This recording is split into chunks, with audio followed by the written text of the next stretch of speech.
Selamat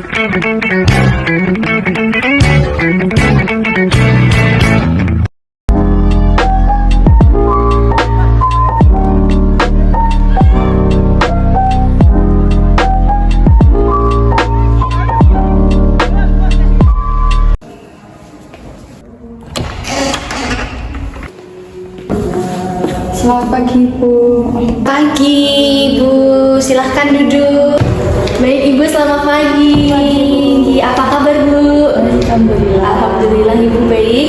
Baik, Ibu, saya perkenalkan, saya Bidan Heni, selaku yang bertugas di jam 7 sampai jam 8 pada hari ini, Ibu.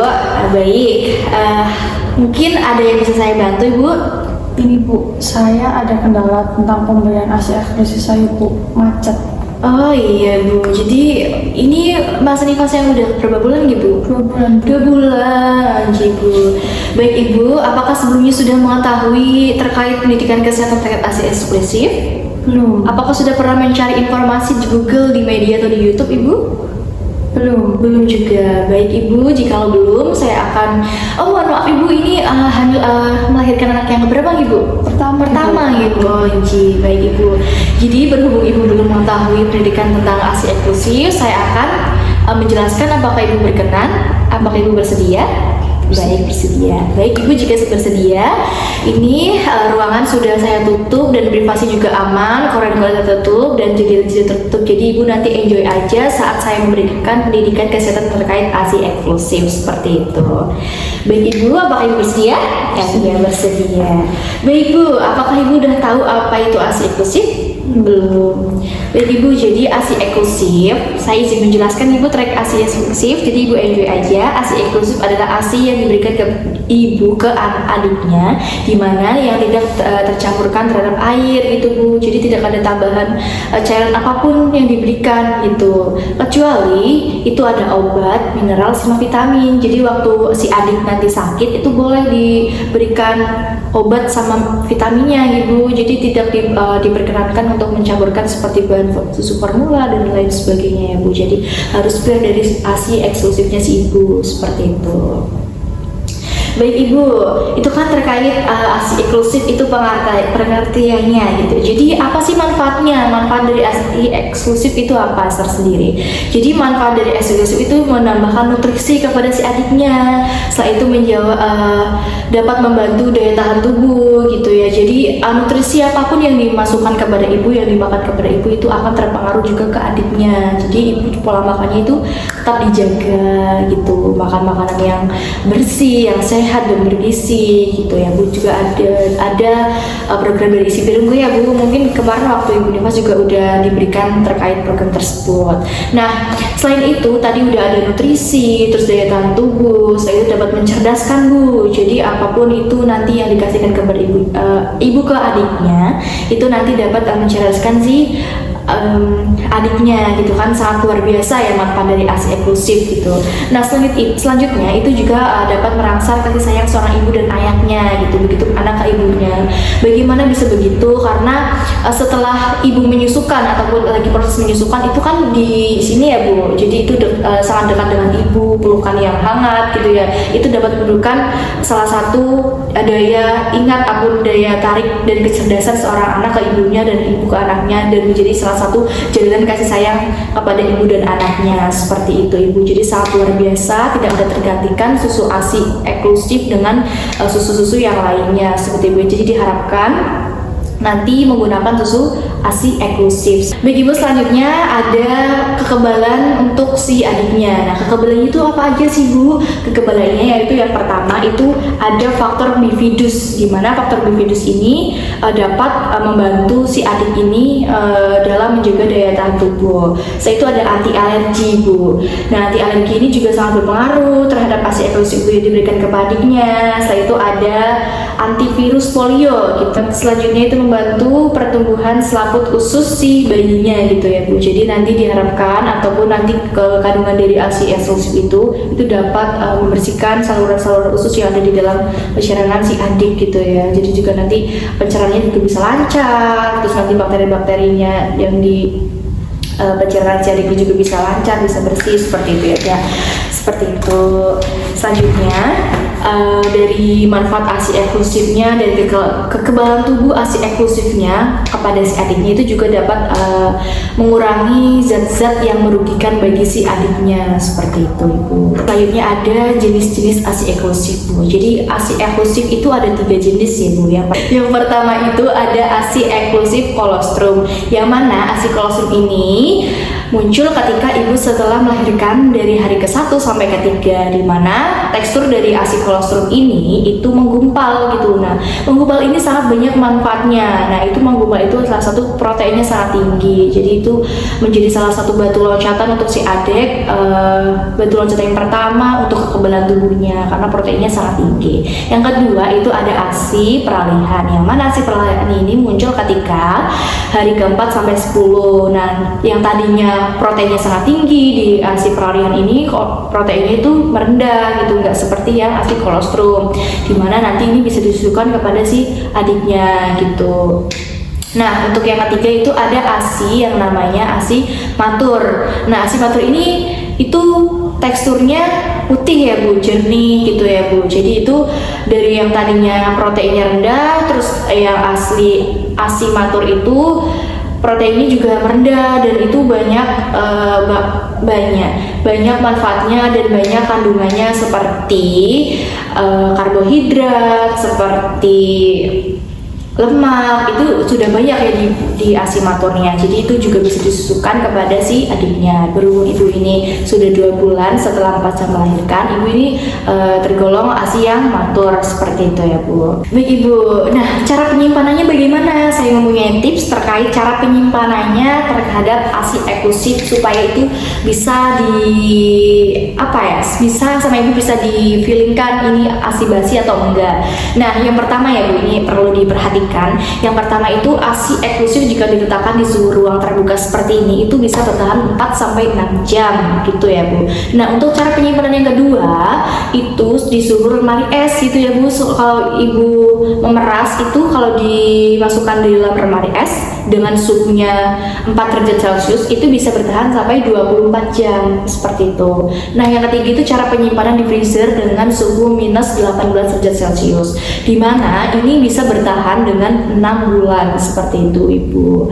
Jadi kalau Ibu mau memeras, dan itu juga diingat mau meletakkan di mana, penyimpanan di mana, di suhu ruang terbuka kah atau di suhu ruangan es, lemari es kah, atau di suhu ruangan di dalam freezer, seperti itu juga bisa diperhatikan supaya nanti ASI yang diberikan kepada adiknya itu tidak basi seperti itu.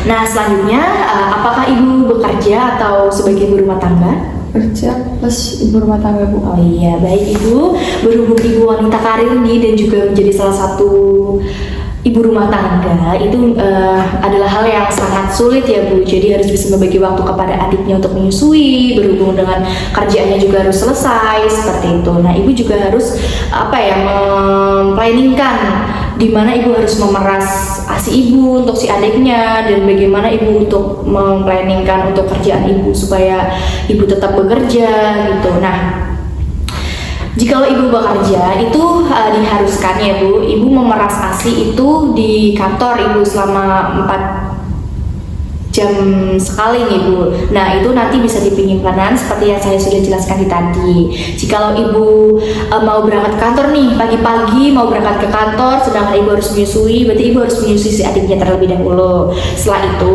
ibu ditinggal nanti di kantor, ibu membawa pompa untuk memeras ASI ya. Nanti ibu bisa disimpan di dalam kulkas ataupun di dalam freezernya supaya tidak basi. Nanti setelah ibu pulang nanti jam 4 sore atau jam 3 sore, nanti ibu bisa membawa ASI eksklusif itu dan ditaruh ke dalam freezer di rumah ataupun di dalam kulkas di rumah seperti itu. Dan jangan lupa disusukan kepada si adiknya gitu kan, karena di kantor juga kan ibu memeras ASI. Nah, selanjutnya jikalau dirasa ibu di rumah udah penuh tapi masih ada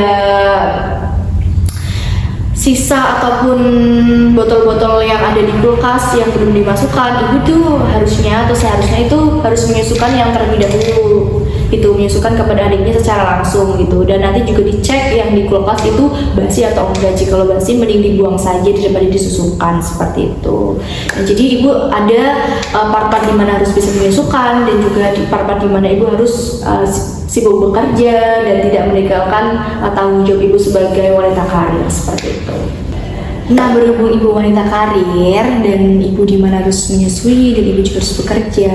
Nah, untuk tadi kan saya sudah menjelaskan terkait jikalau ASI yang sudah diperas itu dimasukkan di dalam kulkas, di mana itu bertahan sampai 24 jam. Nah, saat akan menyusukan lagi ke bayinya, itu tidak langsung dimasukkan ke atau tidak langsung disusukan kepada si adiknya sebenarnya, tapi ada tips cara menghangatkan supaya ASI itu bisa disusukan dan dengan suhu yang normal gitu ya. Nah, caranya tuh saat diletakkan di dalam, saat dibuka dari kulkas itu susunya itu direndam ke dalam air hangat, dimana itu nanti sampai titik suhu normal gitu dan bisa disusukan kepada si adiknya gitu. Nah, cara untuk mensusukannya itu berhubung itu di wadah nih, di botol itu bisa menggunakan sendok, jangan menggunakan dot gitu. Nah, ini ada beberapa terkait contoh-contoh gambaran untuk cara menyedokkan ASI eksklusif dari botol ataupun dari wadah ke si bayinya. Seperti ini cara menyedokannya supaya tidak bingung puting susu seperti itu. Jadi jangan sekali-kali menggunakan dot. Nah, untuk ini cara. Baik ibu, apakah penjelasan saya dapat dimengerti? Baik, mengerti. Apakah ada yang ingin diperdalam terkait pendidikan kesehatan ASI eksklusif pada hari ini? Tidak, sudah paham ibu. Apakah ada yang ingin diperdalam lagi terkait pendidikan kesehatan ASI eksklusif pada hari ini? Tidak ibu. Tidak, oke. Baik, jadi saya sudah paham ibu apa yang saya bicarakan dan tadi saya jelaskan terkait ASI eksklusif, apa manfaatnya, cara penyimpanannya, jenis-jenisnya, sama mengoptimalkan wanita karir dan gimana harus untuk menyusui. Seperti itu sudah paham ibu? Baik, jika sudah paham, saya ingin bertanya nih bu untuk memperdalam ibu, apakah ibu benar-benar sudah paham atau belum? Nah, pertanyaannya, jenis-jenis ASI eksklusif itu apa saja bu? Tadi ada kolostrum ibu, terus ada susu peralihan, terus ada susu yang matur ibu. Nah iya, ibu ini kan tadi udah masa nikah selama 2 bulan nih, sudah menyusui selama 2 bulan. Nah ini ibu sudah termasuk ke dalam ASI yang mana? Yang matur bu. ASI yang matur gitu ya bu. Kalau yang matur itu kandungannya apa aja ibu tadi? Tadi kandungannya proteinnya udah nurun, Iya. terus tadi karbohidratnya sama lemaknya udah meninggi ya bu. Iya benar gitu. Jadi ibu sudah termasuk ke dalam yang ASI eksklusif yang matur seperti itu. Nah pertanyaan terakhir bu, untuk cara penyimpanan ketika ibu sudah di kantor itu dapat disimpan di mana ibu? Di lemari es kantor ibu. Oh di lemari es kantor ibu. Nah itu kalau di lemari es bukan di freezer ya bu, itu berapa jam? Itu bu 4 sampai 8 jam apa ya bu? 4 sampai 8 jam atau 6 jam?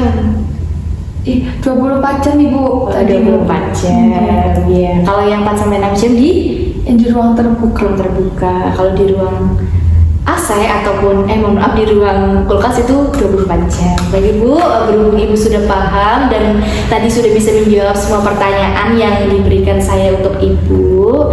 Dan terima kasih atas kerjasamanya untuk pendidikan kesehatan ASI eksklusif pada hari ini. Semoga dapat diterapkan di kehidupan sehari-hari dan juga dapat diimplementasikan kepada wanita karir dan juga harus bisa menyusui seperti itu ibu. Baik ibu, apakah ada yang perlu dibantu lagi? Tidak ibu, cukup. Baik, cukup. Baik, saya akan melakukan pendokumentasian terlebih dahulu ibu.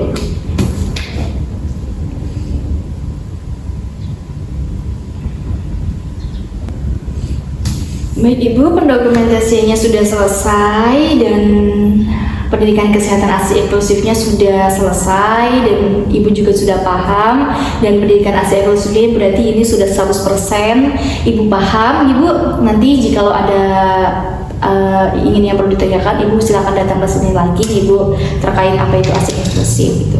Terima kasih atas kerjasamanya dari saya Bidan ini. Terima kasih. Wassalamualaikum warahmatullahi wabarakatuh. Waalaikumsalam warahmatullahi wabarakatuh. Baik ibu, saya antar.